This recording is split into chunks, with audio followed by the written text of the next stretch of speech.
अस्सलामुअलैकुम नाज़रीन कराम, नई वीडियो में आपको खुश आमदीद कहते हैं। इमरान खान ख़ुद तो जेल में हैं। जहां तक पार्टी की सूरत हाल है तो ज़्यादातर लोग गिरफ़्तार हो रहे हैं या फिर रुपोश हैं या फिर पार्टी को छोड़ रहे हैं, लेकिन उसके बावजूद कोई ना कोई ऐसी एक्टिविटी ज़रूर होती है, कोई ना कोई ऐसी चीज़ ज़रूर होती है जो बहुत सारे लोगों की नींदें हराम कर देती है।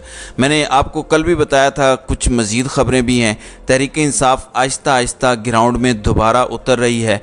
एक ख़बर मैंने आपको दी थी कि 15 अक्टूबर को इन्होंने लाहौर में जलसे की इजाज़त मांगी है, जो कि बज़ाहिर दिखाई नहीं दे रहा कि इजाज़त मिले। जहाँ तक इमरान खान की सालगिरह का केक काटना भी जुर्म हो, वहाँ पे तहरीक इंसाफ को जलसे की इजाज़त कैसे दी जा सकती है, आप ये भी जानते हैं। लेकिन कल जो खैबर पख्तूनख्वा में जलसा हुआ, एक बहुत बड़ी तादाद थी लोगों की। लगता यह है कि उस जलसे ने काम दिखा दिया है। लगता यह है कि फ़ैसला साज या इस मुल्क के जो करता धरता हैं वो अपनी तरफ से चीज़ें मैनेज करके या रिपोर्ट्स बनाकर सोते हैं कि हमने ये लोग भी मैनेज कर लिए हैं, हमने वो लोग भी मैनेज कर लिए हैं, लेकिन उसके बाद लोग फिर कोई ऐसी चीज़ करते हैं जिससे इनको लगता है कि ये तो काम ख़राब हो गया है। अब कल मर्दान के अंदर जो वर्कर्स कन्वेंशन हुआ या गैदरिंग जो हुई पीटीआई के लोगों की, वो एक बड़ा माहौल था। मैंने आपको कल भी बताया था कि जब आपको ये पता हो कि आपको गिरफ़्तार कर लिया जाएगा, उसके बावजूद आप निकलें, तो फिर वो मैटर करता है। और कुछ ऐसी सूरत हाल का जब सामना हुआ तो उस जलसे ने काम कैसे दिखाया? उस जलसे ने काम इस तरह से दिखाया, ज़रा ये ख़बर जो है कल मर्दान में पीटीआई खैबर पख्तूनख्वा की जानिब से इलेक्शन कैंपेन के सिलसिले में अमन कन्वेंशन मुनक़िद करने के जुर्म में सूबाई रहनुमा पीटीआई इफ्तिखार अली मशवानी समेत ज़िलाई इंतज़ामिया की जानिब से सीनियर लीडरशिप और 86 कारकुनान के ख़िलाफ़ बाकायदा तौर पर एक मुकदमा दर्ज कर लिया गया है। अब इससे आप अंदाज़ा कर लीजिए कि किस तरह के फ़िरौन यहाँ पर बैठे हुए हैं। ये अमरीकी ग़ुलाम इस कौम को दबाने के लिए हर मुमकिन कोशिश कर रहे हैं, मगर इनकी कोई कोशिश कारगर साबित नहीं हो रही। अब पुलिस अपनी ही मुद्दईयत में ये मुकदमा दर्ज करती दिखाई दे रही है। अगर आपने ये काम करना है और इसी तरह से चीज़ों को लेकर चलना है तो फिर आप इस मुल्क को वैसे ही बंद कर दें। मेरा ख्याल है अब जब आपने निगरान वैसे ही लगा दिए हैं तो हम इलेक्शंस के चक्कर में ही क्यों पड़ रहे हैं? क्या ज़रूरत है कि कोई कौमी असम्बली हो, कोई सूबाई असम्बली हो, कोई वज़ीर आला या वज़ीर आज़म हो? इसकी ज़रूरत नहीं है। जब आपकी मर्ज़ी का ऑलरेडी सेटअप इंस्टॉल्ड है तो अल्लाह अल्लाह खैर सल्ला। देखें, लोगों के अंदर गुस्सा है, उनमें परेशानी है, वो खा पी नहीं सकते, बिजली के बिल अदा नहीं कर सकते, तो वो क्या करते हैं? आपको अंदाज़ा, इनको भी अंदाज़ा है कि इमरान खान का नाम लेना आपको बहुत ज़्यादा गुस्सा दिलाता है, तो वो इमरान खान का नाम लेते हैं। जिस तरह कल मैंने आपको अकबर बाजवा वाले सर्वे की बात की कि सियालकोट के अंदर लोगों की ज़ुबान पर एक ही नाम है और वो इमरान खान है। मैं माइकल गूगलमैन के ट्वीट देख रहा था, वो अमेरिकन है। वो कह रहे थे कि मैं वापस आया हूँ तो बहुत सारी बातें पाकिस्तानी सियासत या इलेक्शन से मुतल्लिक हैं, लेकिन एक बात ज़रूर सुनने को मिली है और जिसका अंदाज़ा हुआ है कि जेल में होने के बावजूद इमरान खान की मकबूलियत कम नहीं हुई। और जाहिर है जेल से मकबूलियत कम होती भी नहीं है, बल्कि जेल जाने से मकबूलियत पाकिस्तान में बढ़ती है।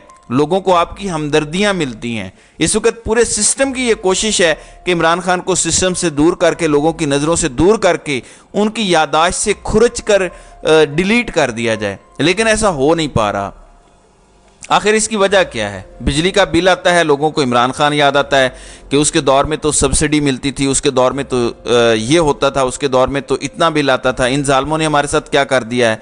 अब एक जानिब देखें, जलसे होते हैं, लोग नहीं मिल रहे, दूसरी तरफ लोग आते हैं तो उनके ऊपर दफ़ा 144 और पता नहीं कौन कौन से मुकदमात डाल दिए जाते हैं। आप अंदाज़ा करें कि इमरान खान की सालगिरह के वाक़े पर पुलिस दफ़ा 140 जो है वो लगवा देती है। कल एतवार है, कल मुस्लिम लीग नून ने एक और जलसा करना है। इस जलसे के हवाले से तो कोई दफ़ा 144 नहीं है।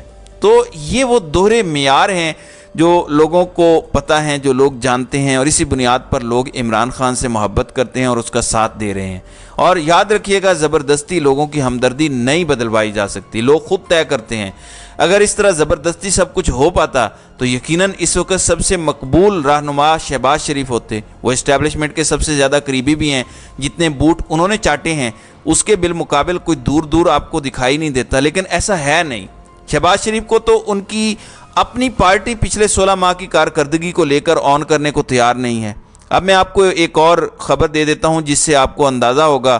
کل سے شور مچایا جا رہا ہے کہ عمران خان کے خلاف ایک ایسا بیان آنے والا ہے جس سے ان کی بنیادیں ہل کر رہ جائیں گی۔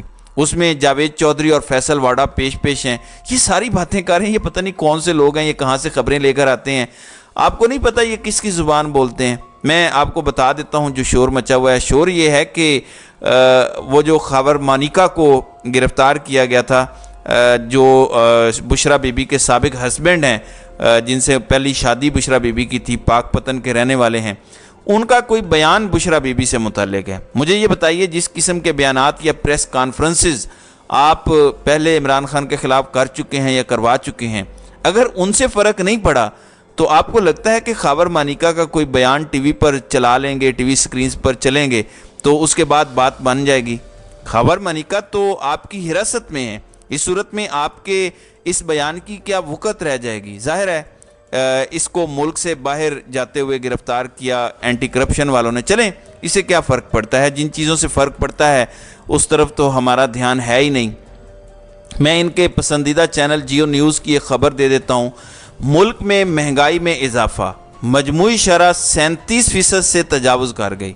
ہمیں تو بتایا گیا تھا کہ اب چیزیں بالکل آسان ہو گئی ہیں، ہمیں تو بتایا گیا تھا کہ اب بالکل مسائل حل ہو گئے ہیں، تو اب دیکھیں ہوتا کیا ہے۔ اگلی خبر بھی سن لیں، آپ کو تسلی ہو جائے گی کہ لوگ کس طرف جا رہے ہیں۔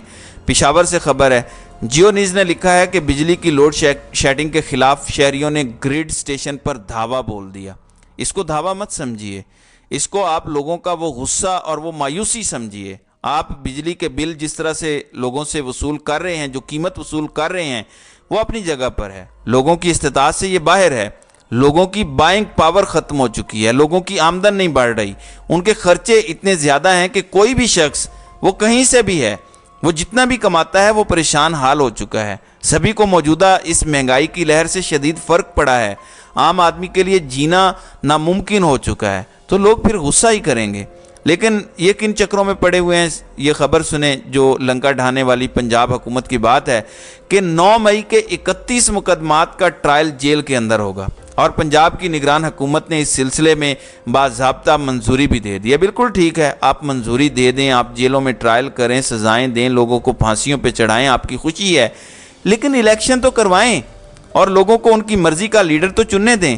دیکھیں، جمہوریت کا اصول یہ ہوتا ہے کہ آپ الیکشنز میں جاتے ہیں اور الیکشنز میں لوگ اپنی مرضی سے اپنا حکمران منتخب کرتے ہیں، نہ کہ بتایا جاتا ہے کہ الیکشن ہوگا اور فلاں وزیر اعظم ہوگا۔ یہ کیسے ہوگا، کیوں ہوگا، وہ ڈیبیٹ نہیں ہے۔ پاکستان واحد ملک ہے جہاں پہلے سے ہی پتہ چل جاتا ہے، عوام کی رائے کی بنیاد پر نہیں، صرف اس لیے کہ چند افراد اس ملک کے اندر فیصلے کرتے ہیں کہ فلاں شخص وزیر اعظم ہوگا، پھر پورے کا پورا پہیہ اس سلسلے میں گھومنا شروع ہو جاتا ہے اور دوسروں کے مخالف وہ گھومتا ہے، ہر طرح سے ان پہ مظالم کیے جاتے ہیں جو مخالفین ہوتے ہیں۔ پھر تھوڑے ہی عرصے کے بعد فیصلہ سازوں کو وہ شخص بھی پسند نہیں آتا، پھر اس کو ہٹا دیا جاتا ہے، پھر ایک نیا پہیہ گھمایا جاتا ہے، اور یہ گزشتہ 76 سالوں سے مکروہ دھندا جاری ہے۔ اور وہ مکروہ کردار جو خود کو فیصلہ ساز کہتے ہیں، وہ اس مکروہ دھندے کے اصل بینیفیشری ہیں۔ اس دھندے سے آج تک پاکستان کو کیا فائدہ ہوا ہے وہ مجھے بتائیں۔ ایکسپریس نیوز کی بھی ایک خبر آ رہی ہے کہ آئی ایم ایف کی شرائط پر کھاد فیکٹریوں کے لیے رواں ماہ گیس مہنگی کرنے کا فیصلہ۔ پہلے ہی کسانوں کا کوئی حال نہیں ہے، گیس مزید مہنگی کریں گے تو کھاد مہنگی ہوگی، کھاد مہنگی ہوگی تو باقی سب کچھ مہنگا ہوگا، مگر ہمارے فیصلہ سازوں کو اس سے کیا فرق پڑتا ہے؟ اینڈ پر مرنا تو ظاہر ہے غریبوں نے ہی ہے۔ تو ناظرین اکرام، آپ کی اس ویڈیو کے حوالے سے کیا رائے ہے؟ آپ اپنی رائے کا اظہار کامنٹ سیکشن میں ضرور کیجیے گا۔